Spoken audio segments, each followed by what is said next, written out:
ഓരോ വിശുദ്ധനും ഒരു ഭൂതകാലമുണ്ട്. ഓരോ പാപിക്കും ഒരു ഭാവിയുമുണ്ട്. നാം ദുർബലരാണെന്ന് ചിന്തിക്കുന്നതാണ് ഏറ്റവും വലിയ പാപം. വിജയം ആസ്വാദികരമാകണമെങ്കിൽ പ്രയാസങ്ങൾ വളരെ അത്യാവശ്യമാണ്. ജീവിതത്തിൻ്റെ ആരംഭം ശബ്ദത്തിൽ നിന്നും ഒടുക്കം നിശബ്ദതയിലുമാണ്. നിന്നുള്ളിൽ സത്തുണ്ടെങ്കിൽ ചുറ്റുപാടുകൾ എത്ര എതിരാകുന്നുവോ അത്രയ്ക്കും ആ ശക്തി വികസിക്കും എന്നുള്ളത് ഒരു നിത്യസത്യമാണ്. ഉണരുക, എഴുന്നേൽക്കുക, ലക്ഷ്യം നേടുന്നതുവരെ പ്രയത്നിക്കുക. അന്ധവിശ്വാസമാണ് മനുഷ്യൻ്റെ ഏറ്റവും വലിയ ശത്രു.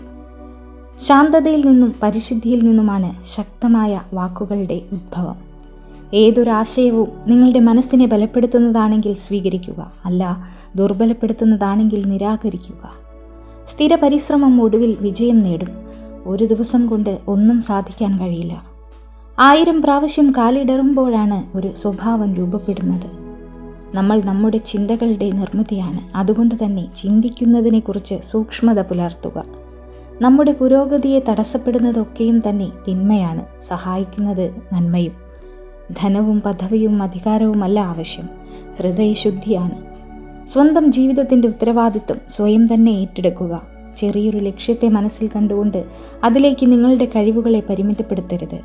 വലിയൊരു ലക്ഷ്യത്തെ മനസ്സിൽ കണ്ടുകൊണ്ട് അതിനനുസരിച്ച് നിങ്ങളുടെ കഴിവുകൾ വലുതാക്കുകയാണ് ചെയ്യേണ്ടത്.